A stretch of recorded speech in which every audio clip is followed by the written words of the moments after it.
Bwana Yesu asifiwe. Haleluya. Namshukuru Mungu kwamba umeweza kufika siku ya leo na umekaa tayari kusikiliza somo la leo. Wewe uliyeko kule katika vituo mbalimbali na ukaribisha mchana jioni hii ya leo, tuungane pamoja katika kipindi hiki kinachofuata. Jana tuliongelea masuala ya pesa katika ndoa na tukaona kwamba pesa zina mchango mkubwa sana katika kuvunja ndoa au kujenga, na tukaona kwamba kuna mambo kadha wa kadha wanandoa wanapaswa kuyafanya ili waweze kuwa katika mahusiano mazuri. Sasa leo tunazungumzia somo la uaminifu katika mahusiano. Hii ndio somo tunaloenda kulifanya siku ya leo. Uaminifu ni kitu cha muhimu sana katika mahusiano, ndani ya ndoa, ndani ya jamii, kazini, mahali popote ambapo tunaishi. Mahusiano uaminifu unapaswa kuwa kipaumbele cha wale wanaohusiana. Na kwa kueleza uaminifu ni kitu gani? Uaminifu, jambo la kwanza ni kuishi maisha yale yasiyo na kona, maisha yaliyonyooka, maisha ya unyofu.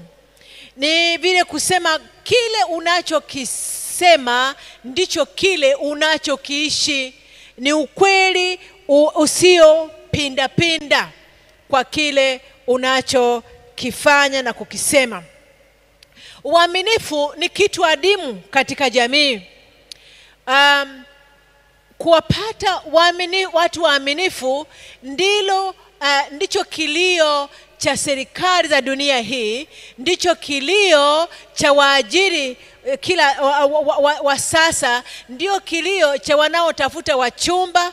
Uaminifu ni jambo la msingi sana, na zaidi ya yote Mungu pia anahitaji watu waaminifu. Sasa tuendelee kuona maana yake. Anasema uaminifu ni kusema kile unachohisi na kufikiria bila kuficha wala kulazimisha mawazo, yani au kusukasuka maneno yako. Unajua kuna mtu mwingine maneno ni lazima ayarembe ili yaonekane ni sahihi. Watu wengi hasa katika ndoa, tukizungumzia uaminifu, wanakwenda tu katika habari ya zinaa inapotokea kati ya wanandoa, lakini uaminifu ni zaidi ya hili. Uaminifu katika mahusiano sio tu kusema ukweli, ni pamoja na kujenga mazingira ya kuaminiana ambapo upendo na kujitoa vinaweza vikastawi. Katika kuwa mwaminifu kuna uwazi, lakini huu uwazi na ukweli sio jambo rahisi. Ni lazima wanandoa wadhamirie kuwa na mahusiano yanayoweza kuleta afya, urafiki, kuaminiana na kufanya uwe na sifa njema. Ninapenda kuweka kielelezo hiki kinachofuata, kuzungumza kwamba uaminifu hauna uongo wala udanganyifu ndani yake, umenyooka. Katika maumbile unayoangalia, viumbe vyote ambavyo Mungu ameviumba vinaishi kama Mungu alivyovikusudia.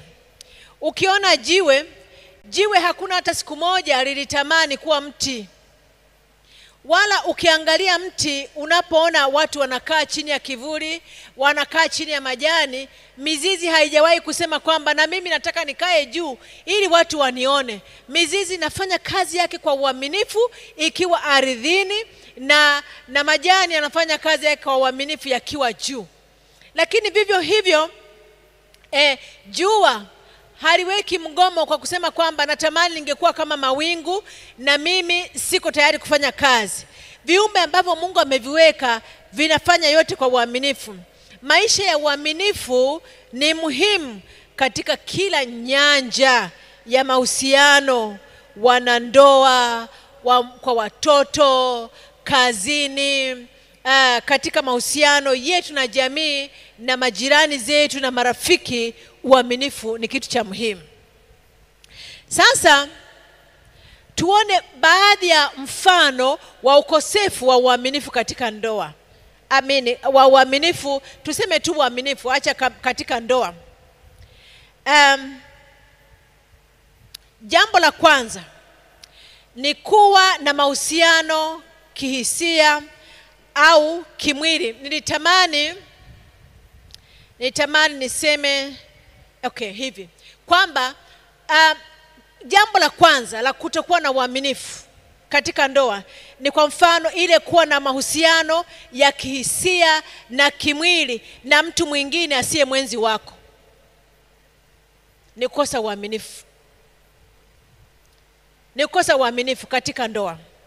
Lakini la pili, linaweza kuwa na siri asizozifahamu mwenzi wako. Mwenzi hajui kama una nyumba mahali fulani, hajui kama ulinunua kiwanja mahali fulani, hajui kipato chako kama tulivyoliongea, siri. Lakini hili jambo halianzi katika ndoa, linaanza hata katika watu wanaochumbiana. Watu anadanganya mchumba wake, anadanganya kiasi kwamba hata wakioana ni vigumu kusema ukweli wote kama ulivyo. Anapata shida, inabidi aendelee kuwa mdanganyifu. Hivi ulikwisha kuona kwamba mtu anaweza akakaa kwenye ndoa maisha mpaka anastaafu, mke au mwenzi hakujua kama huyu mwenzi wangu alikuwa na mtoto kabla ya kuonana naye. Ni kukosa uaminifu. Uongo ni sehemu ya kukosa uaminifu katika ndoa. Uongo, kutosema ukweli, kutoa siri za familia kwa watu wa nje ni kukosa uaminifu pia. Hili jambo hasa sisi wanawake tuna hiyo changamoto. Yaani mambo ya ndani, ya chumbani, mambo ya kwako wewe na mume wako wanapeleka nje, anaongea kila mahali.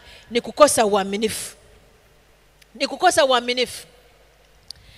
Jambo la kuangalia tena katika habari ya uaminifu ni hii hapa, kwamba kuwa mwaminifu kwa mwenzako kunahitaji wewe kuwa mwaminifu kwako kwanza. Unajua ni jambo linaloumiza mtu anapokosea uaminifu, lakini ni jambo la huzuni zaidi unaposhindwa kuwa mwaminifu kwako wewe mwenyewe. Kuna watu hata akitoka huko mikoani, akifika hapa jijini, anakana hata kabila lake. Huyo anadanganya watu, anajidanganya yeye. Ameshindwa kuwa mwaminifu kwa yeye mwenyewe.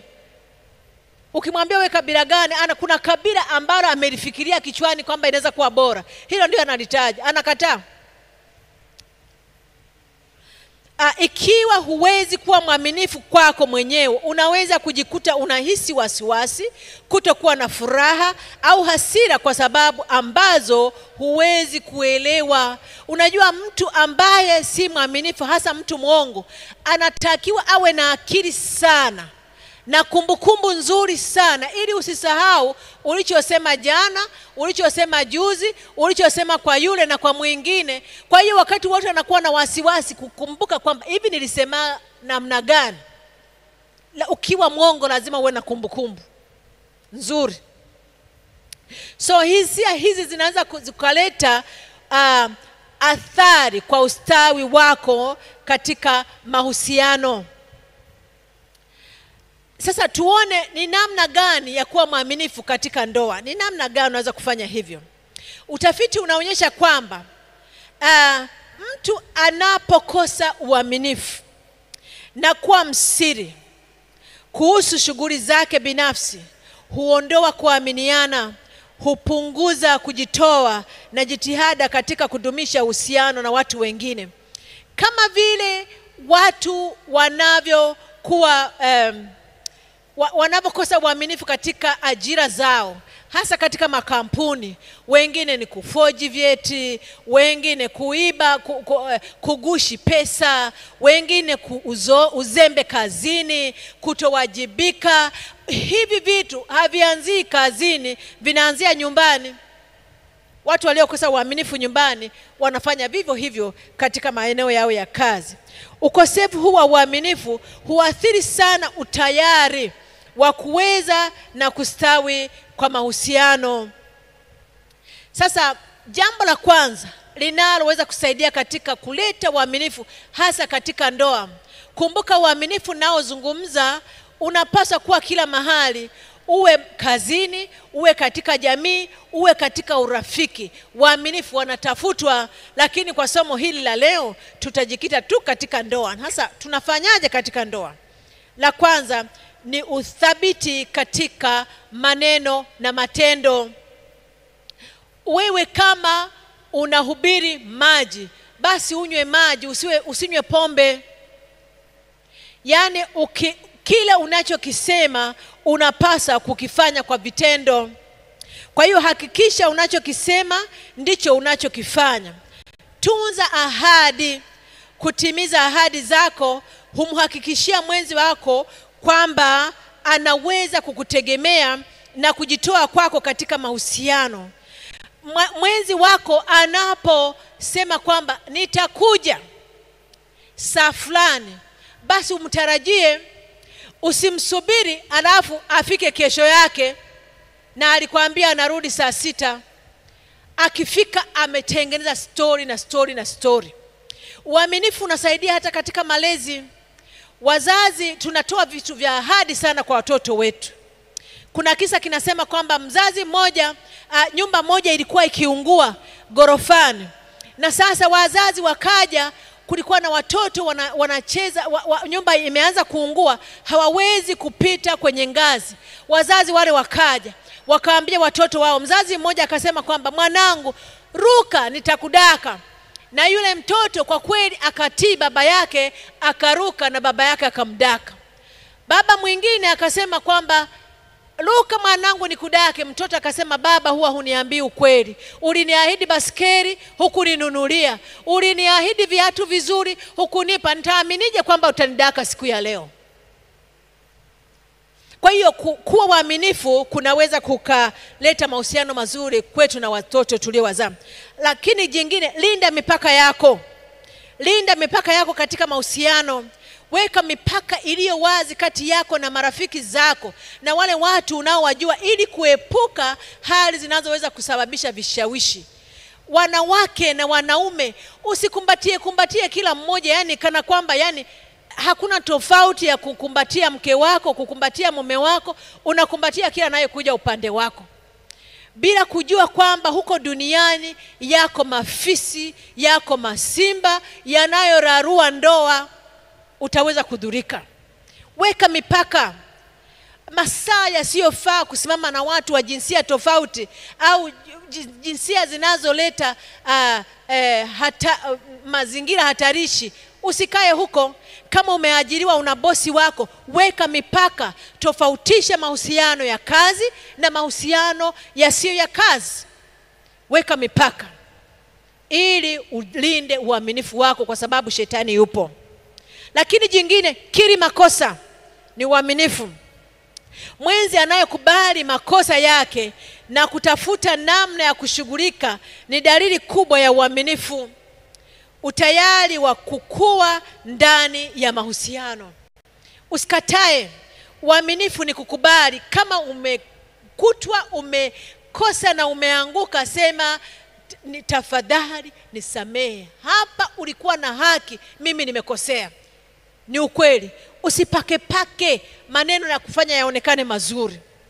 Kukiri makosa ni kukubali kuwajibika na kuomba msamaha na kujadili, ili kuzuia haya masuala ya katika siku zijazo yasiendelee kuwepo.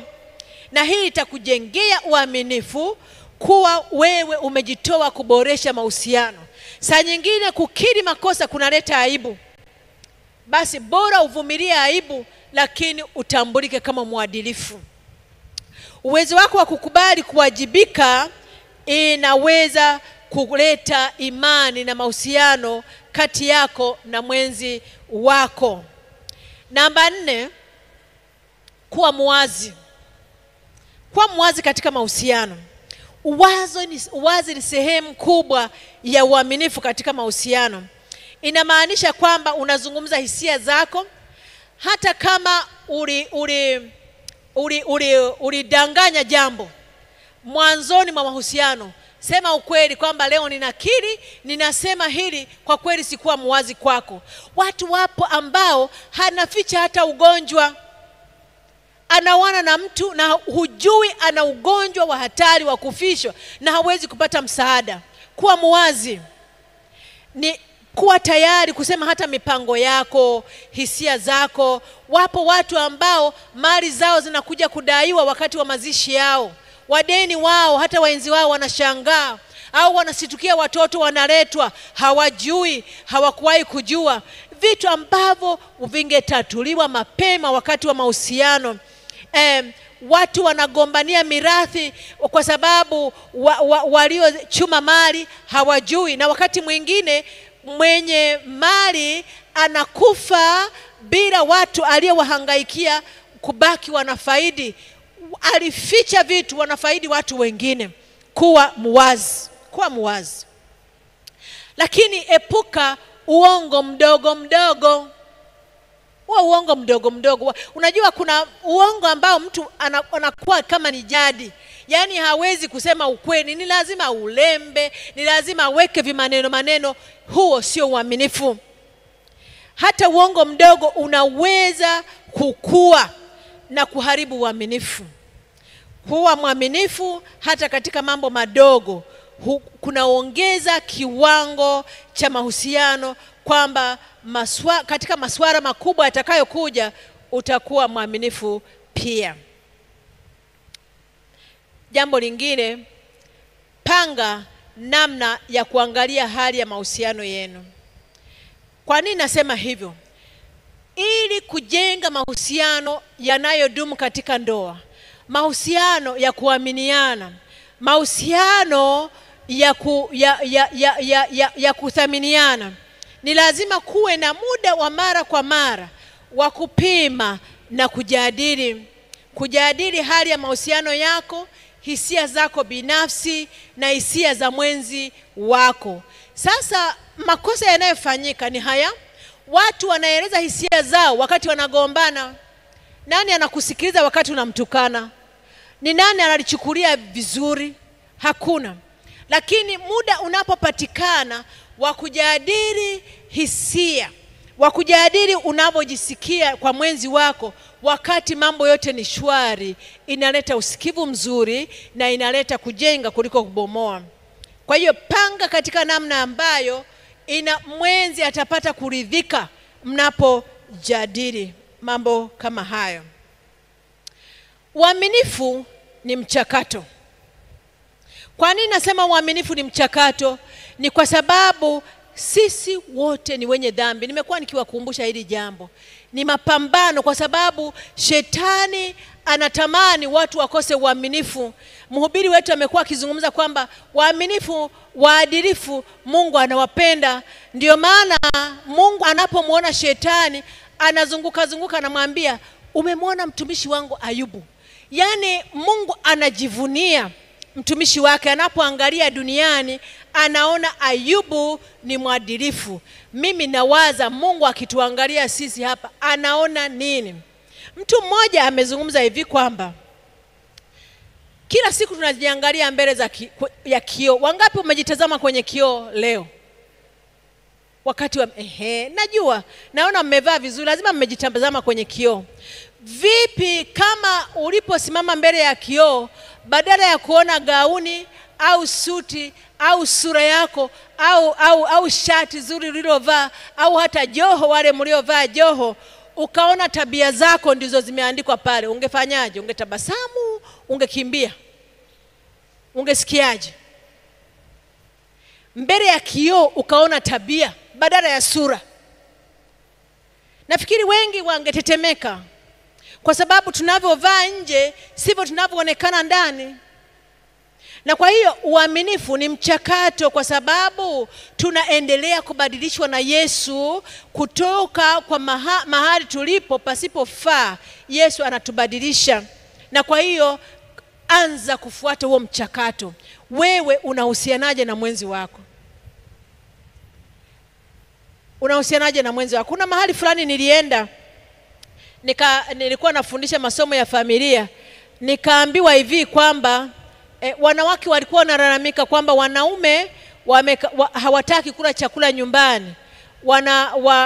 Wanasema wanaambiana wao kwa wao hao wanaume kwamba nyumbani hapawezi kuleta kitambi, chakula cha nyumbani.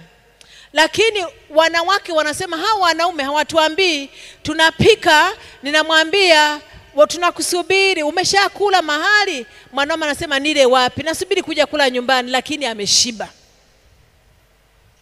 Ameshiba. Uaminifu ni mchakato. Naamini kuna watu watakaoanza mchakato leo. Hata Wakristo walio wengi wanaendelea kung'ang'ana na woga, ubinafsi, udanganyifu, lakini Yesu ana uwezo wa kutubadilisha na kutufanya tuwe viumbe vipya. Bwana Yesu asifiwe. Kuna siri ya ushindi katika hili. Ikiwa una changamoto hii ya uaminifu, ikiwa kuna visirisiri ulivyo navyo kwa mwenzi wako, ikiwa kuna vitu ambavyo unatamani ungekuwa wazi zaidi, unajua ukiwa wazi ni ushindi. Yaani kuna mtu anakosa kuwa wazi hadi kwake yeye mwenyewe.